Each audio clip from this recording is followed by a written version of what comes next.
RFK says he's glad that Donald Trump likes him, yet CNN say that they would never do a town hall with RFK like they did with Trump. So, is RFK officially more dangerous to the establishment even than Donald Trump?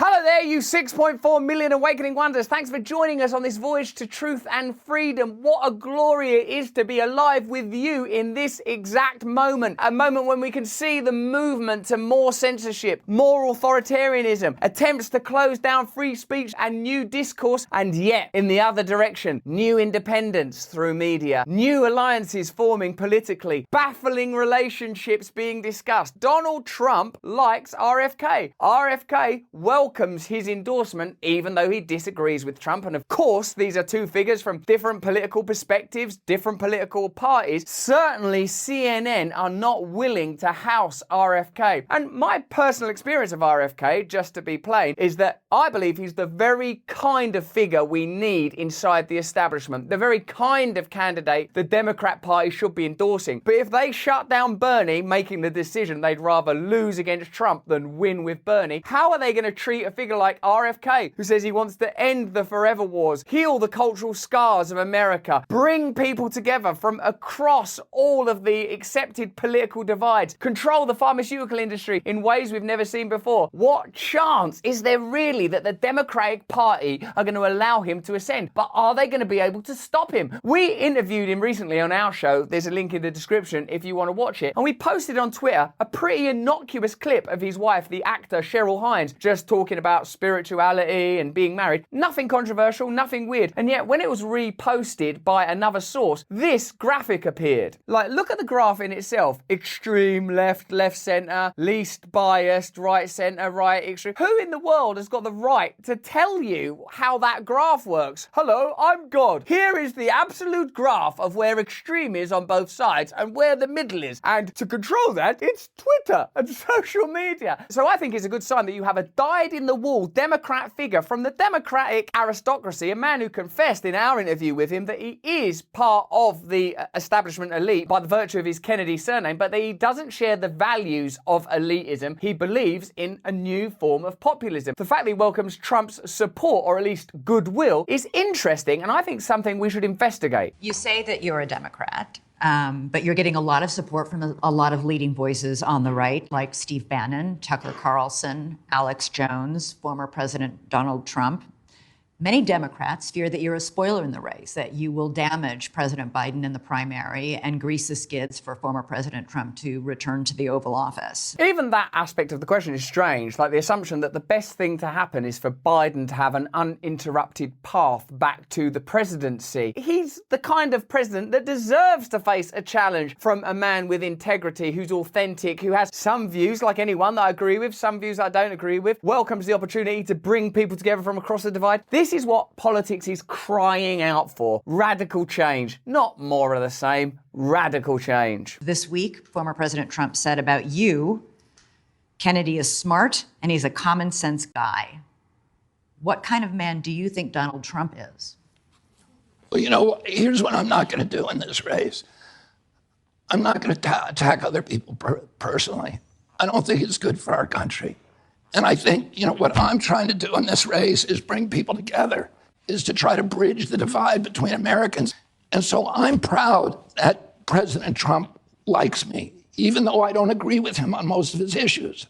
Because I don't want to alienate people. I want to bring people together. Let me know in the comments if that's exactly the kind of political conversation you think your country needs. A open-heartedness, a willingness to talk to people you disagree with, good faith conversations. I mean, what's the alternative? Just flinging mud at one another from across the aisles. Where is that going to get any of us? The complication comes when the establishment wants to harness the views that are divisive, polarizing, polarizing figure like Trump brings, but still wants to condemn him as an outlier and a maniac. If Trump is dangerous but can be platformed in order to get views, what is the reason for not giving RFK his own town hall? Are they saying that RFK is more of a threat to the establishment than even Donald Trump, who I thought was the worst human being that ever existed? He should be killed, put in prison, hanging's too good for him. And yeah, oh, get him on the television, he's quite good. Bravo, bravo. Whoa, look at the revenue, it's flying, baby. We're relevant again. Thank you, Trump. So what do they think about RFK? My suspicion is they know that he's more difficult to delegitimize because he's done things like win court cases against Monsanto. The condemnation of RFK requires all sorts of contortions of thought, and it amounts to, we just don't like this guy because he's anti-establishment. Do you think on the Democratic side you would do a town hall with someone like Robert F. Kennedy Jr.? I would not. Okay. Why? Because he spreads dangerous misinformation. In 2005 was when he began in earnest his anti-childhood vaccine campaign.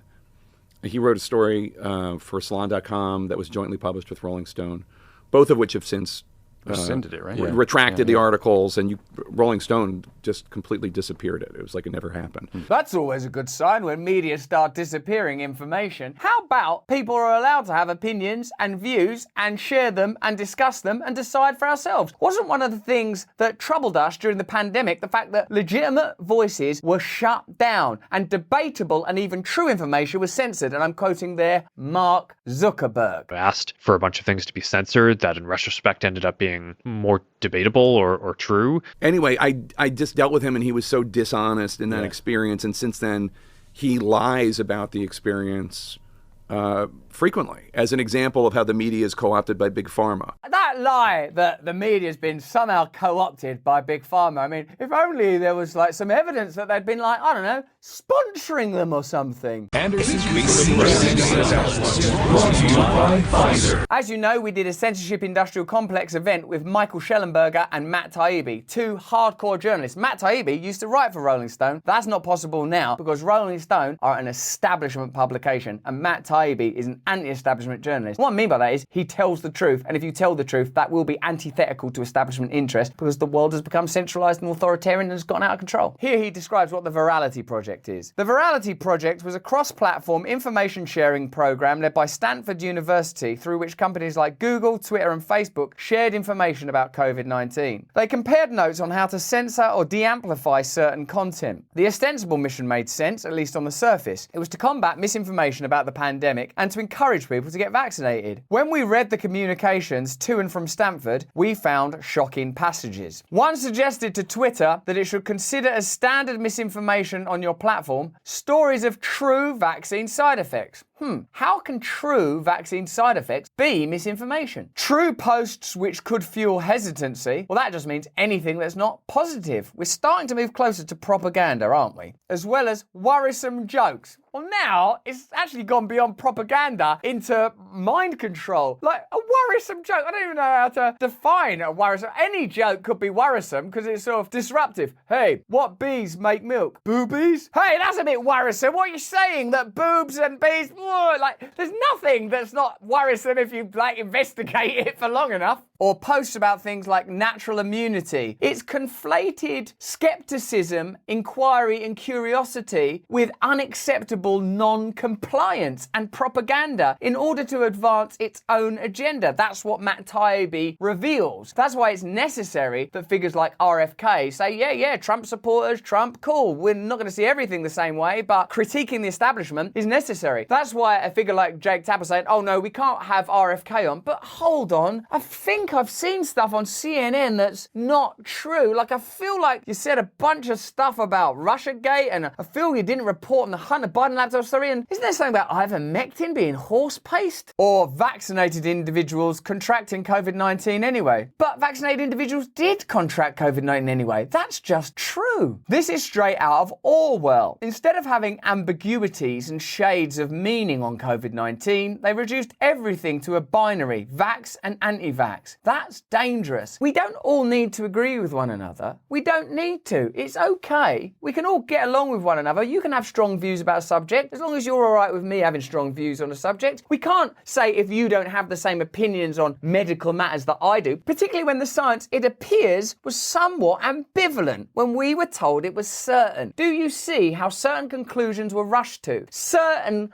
sides of the conversation were shut down. I wonder if we can see the outline of an ideology by tracking these factors. They eliminated ambiguities by looking into the minds of users. In the Virality Project, if a person told a true story about someone developing myocarditis after getting vaccinated, even if that person was just telling a story, even if they weren't saying the shot caused the myocarditis, the Virality Project just saw a post that may promote hesitancy. So this content was true, but politically categorized as anti-vax, and therefore misinformation, untrue. Think about that graph again. Who has the right to say this is extreme right, this is extreme left, this is acceptable, balanced information? Who? You could only ever aggregate that from a variety of sources, through consensus, through democracy. There's no one point of fallibility, a phrase I learned from Jack Dorsey, that should be afforded that ability. A person who talks about being against vaccine passports may express support for the vaccine elsewhere, but the Virality Project believed concerns about vaccine passports were driving a larger anti-vaccination narrative. So in this way, a pro-vaccine person may be anti-vax. They also wrote that such concerns inspired broader discussions about the loss of rights and freedoms, also problematic. We don't want to be inspiring conversation about the loss of freedom. Why is that? Because we're taking away people's freedom. And if they discuss that, they're going to be pissed off. That's what led us to the ridiculous situation where people who were pro-vaccination in so much as they had invented vaccines, taken vaccines, were banned from speaking because they were anti-vax. That doesn't make sense unless you create new systems of meaning and then use those new systems to censor the public space. It makes you wonder what the intention was. And even if it wasn't an intention achieved through conspiracy, it was an intention delivered through momentum, through a convergence of interests. It was the same with someone who shared true research about the efficacy of natural immunity or suggested that the virus came from a lab. It might all be factual, but it was politically inconvenient, something they called malinformation. In the end, out of all these possible beliefs, they derived a 1984 binary, good and ungood. They also applied the binary to people. This was new. Old school speech law punished speech, not the speaker. We saw NGOs and agencies like the FBI or the State Department increasingly targeting speakers, not speech. The Virality Project brought up the cases of people like Robert F. Kennedy Jr. The posts of such repeat offenders, they said, are almost always reportable. They encouraged content moderators to make assumptions about people and not to look on a case-by-case basis. In other words, they saw good and ungood people, and the ungood were almost always reportable. The filmmaker Albert Maysles once told me, tyranny is the deliberate removal of nuance. You know from your own life that you have complicated motivations, that you have flaws, that you're not always perfect, that you've made mistakes. But you know you, right? You know you're trying your best, that you err. Sometimes you have to do a little recalibration or a recorrection. All human beings are like that. There's not another class or caste of human beings that are exempted from that in politics or media or social media regulation. That's why it's dangerous to grant authority to any set of individuals. That's why, in a way, democracy is the only game in town. And the more local that democracy, the more controlled by the people affected by it the electoral process is, the safer it is. The last thing any of us need are centralized authoritarian models where discussion is shut down, where freedom of speech is controlled. And you mustn't fall into the trap thinking, well, on this issue, I happen to disagree with that person, so I'm glad that their free speech is being shut down. For them, you must fight all the harder. That makes you a person that has principles. That means it stays straight. And I don't think that this set of values, graphs with extreme on either end, determined by AI or